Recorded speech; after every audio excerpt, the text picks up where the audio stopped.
This is the Trumpton Broadcasting Company, broadcasting live via the medium of modern technology. It's now time for your scheduled show with the Mayor of Trumpton, the Honourable Mike Dix.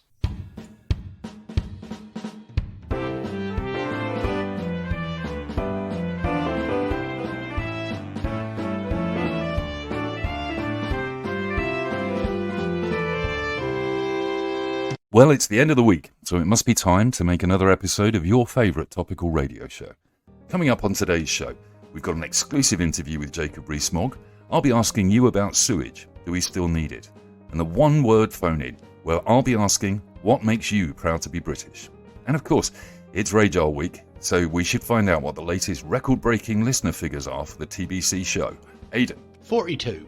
Surely that's the pothole count. No, I've checked, and spookily enough, the pothole count is now at 19. We filled in all the potholes, how did... No, in a spooky coincidence, I'm sure it's by chance, but the puddle count has gone up by 25.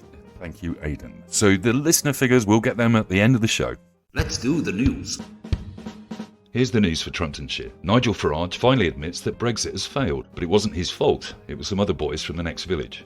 Meanwhile, Jacob Rees-Mogg admits that the Tory party tried to rig the local elections. Their plan backfired though, as most geriatric racists don't seem to have photo ID. Suella Braverman joined Mr Rees-Mogg, 30p Lee, and a collection of some of the weirdest sexually repressed angry people in the UK at the National Conservatism Conference, or the NatCee Rally, in London this week. Amongst their various culture war speeches, they called for marriages to be unhappy and heterosexual, all immigrants to be banned completely, no taxes for rich people, and in one bizarre speech, they accused the left of being jealous of Jews because their grandparents weren't gassed to death during the war. The rally closed with a call to invade Poland and the Sudetenland, as an army of foreign cleaners entered the venue to clean up all the spittle and semen. In local news, Trumpton Water Company announced that they will be charging residents extra for cleaning up the raw sewage that they've been pumping into the village pond. A spokesman said, "We plan to pump the sewage into the canal, and then we're going to charge even more next month to clean that up." Those were your news headlines this week. During the cost of living crisis, do you find yourself envying your wealthy friends and their extravagant cheese sandwiches? Well, why not pop along to Barney McGrew's Cafe and try our new extra value range of cheeseless cheese sandwiches.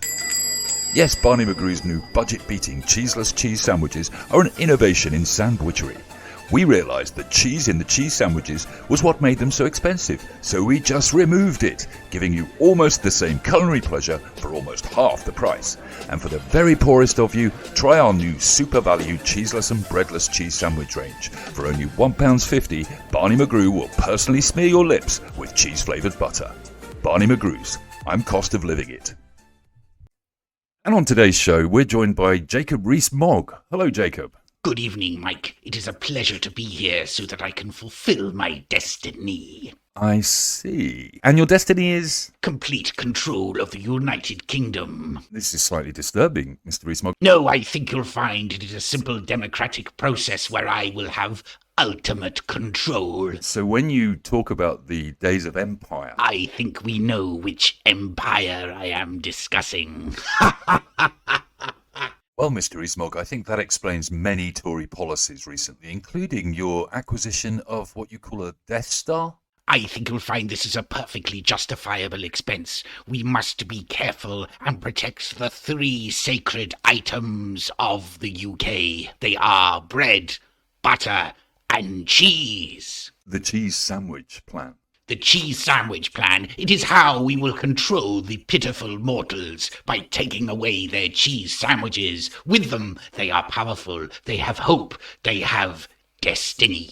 Without, they are nothing.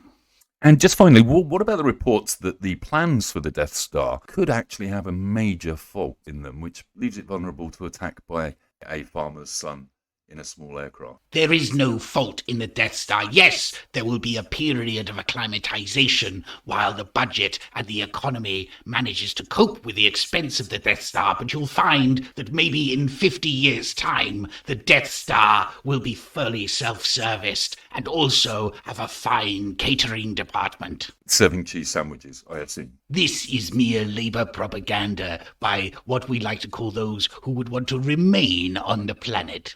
See, it's Remainers' fault. As usual. Thank you, Mr. Ree-Smogg. Pitiful mortal.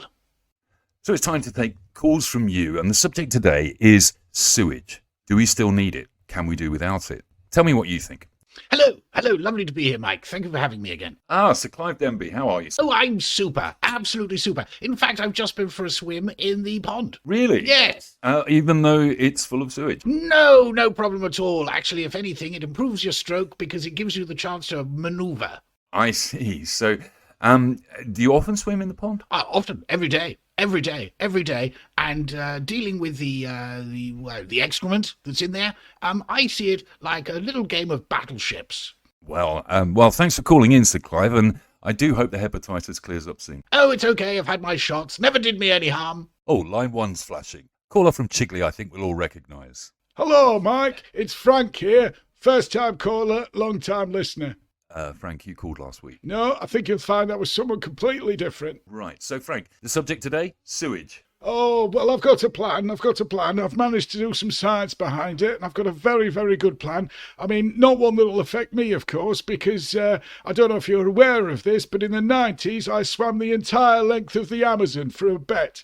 I won a tin of beans. Now, during that time, I managed to reach a higher state of consciousness and actually evolve my body to be able to process the toxins through an intricate system of sponges that I swallowed. I see. And are you suggesting we should all do that? No, my plan is even simpler than that. Really? And does it involve big works of engineering? No. Huge investment from government? No, it doesn't involve anything at all. It's very simple. Basically, it's don't put shit in water. Thank you, Frank. My pleasure. Right, so that's the calls on sewage. I don't think anybody else is lighting up the board. Hello, Mike. It appears that Matt Hancock's just walked into the studio. Before you say anything else, I'd just like to say that I'm human, and therefore I have human needs, and I think that we should be over anything that's ever happened before. Just get over it. I'm human, so therefore I should be able to say what I want to say. Okay, and what you wanted to say is that I'm human. Okay. People come up to me all the time and say, good work, you've done a great job, and it's nice to see that you're human now. Right. Well, if that's all you've got to say. I've lots to say. But primarily, I'm human, and we should get over it. Well, thank you, Matt Hancock. That was a surprising entry into our studio. Bye, Mike. So it's time for your favourite phone-in moment, where we do the one-word phone-in. This week, I'm asking, what makes you proud to be British? Line 1. Witchcraft. Line 2. Transcendentalism. Okay, and line 1 again. Wicker. Line 3. Keith. Line 1. Curry. Line 2. Boris. Back to line 1. Zelensky. Back to line 1 again. Disneyland Paris. Disneyland Paris, that's 2 words. Disneyland Paris with hyphens. Okay, it's also not actually British. Okay. I'm afraid I'm going to have to call a halt there because Marjorie from Chigley just ruined everything for everybody. Marjorie, I hope you feel bad. Please don't call again.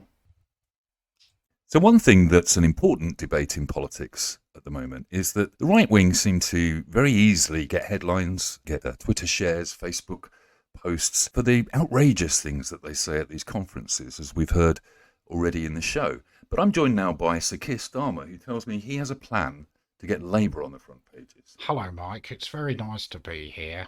Sir Keir, so you called into the show and asked us if we could give you a little bit of airtime to tell us about your new outrageous plan. Yes, it's my new plan to be a little bit controversial because I see that gets the headlines. And so I thought I'd come up with some really, really controversial and quite crazy things to do. Well, I think that's quite a change of character for you, Sir Keir. I am a wild man. Wow. So tell us, what is it that you want to say? First of all, I have a twofold plan. As you know, there is always a great debate in this country about whether jam or cream goes onto a scone first. Here's the controversial statement: neither. Butter. Butter. Also, as well, I think that people should start wearing brown shoes and mixing up the colour of the belt. So, if you're wearing a black belt, you could wear brown shoes, and if you're wearing black shoes, you could have a brown belt. This, I feel, is edgy and a little bit crazy. Right, well, I came up with the idea in my camping holiday in Devon. I see. So, anyway, I'm afraid that's all we've got time for, because I've got 4 Tories that want to come and say racist things. I totally understand. Thank you for your time. So one of the attendees at this week's National Conservatism Conference was Suella Braverman, who made an interesting speech talking about the fact that only Conservatives could talk about unfashionable facts. And among those facts, she said that all women, 100% of women, do not have a penis. Suella, tell us, how was the conference for you? It was lovely, Mike. I had a great time. I tell you, a lot of the people, they just focus on the speeches, but they miss out on all the good stuff. There was a fairground there. In the evening, there was a play. It was amazing. You should have seen it. It was incredible. And what was the play? Oh, it was amazing. Anne Widdecombe did a one-woman version of The Sound of Music. That's amazing. And Anne Widdecombe famously doesn't have a penis. Well, no, she definitely doesn't. I've checked. Excellent. In terms of these unfashionable facts. Look, Mike, I just want to get things clear. We in the Conservative Party say it like it is. Now, there's a lot of things like what they call ridiculous fiction, right? And the thing is, it's time to clear these things up. I mean, I'm happy to say them. There's general questions out there that I mentioned a couple of them in the conference, but there are other ones I think more important, right, for us to deal with. For example, pineapple does not belong on pizzas. Well, that's a contentious issue. No, it's not contentious, it's fact. Really? And yet most restaurants serve pineapple happily. And I think you'll find they are in contravention of several laws. We've done Brexit specifically to stop pineapples appearing on pizzas because, quite frankly, it's wrong. It seems that the Tory party is slightly obsessed by cheese-based food. Well, that is because cheese is the fundamental cornerstone of society. Think about it, Mike. Think about it.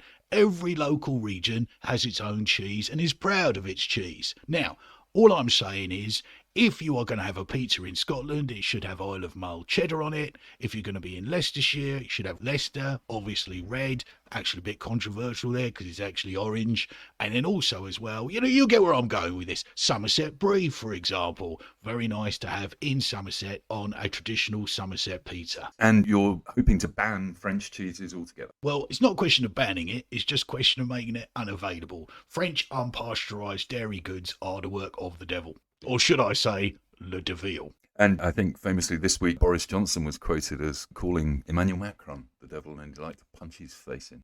Well, Boris wants to punch a lot of people in. That's why he's quite handy to have around. He's got a good mean left hook to him. Do you know what I mean? And you did end the conference by laying down the foundations, I think, for your leadership of the party, even though Rishi Sunak doesn't seem to be going anywhere. Accidents happen, Mike, right? I'd hate, for example, anything unfortunate to happen to Rishi. I'm not saying it's gonna, but you've got to be careful in these day and ages. Well, on that bombshell, let's go to the break. Do you worry that you're being targeted by advertisers who are spying on your internet browser history?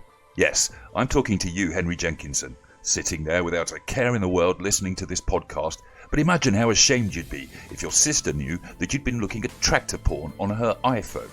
Well, worry no more, Henry. Your secret is safe with TVPN, the new virtual private network from Trumpton Telecom. Now you can rob one out to a Massey Ferguson without fear of Mabel or JCB ever finding out. TVPN, keeping your filthy habits a secret for a price.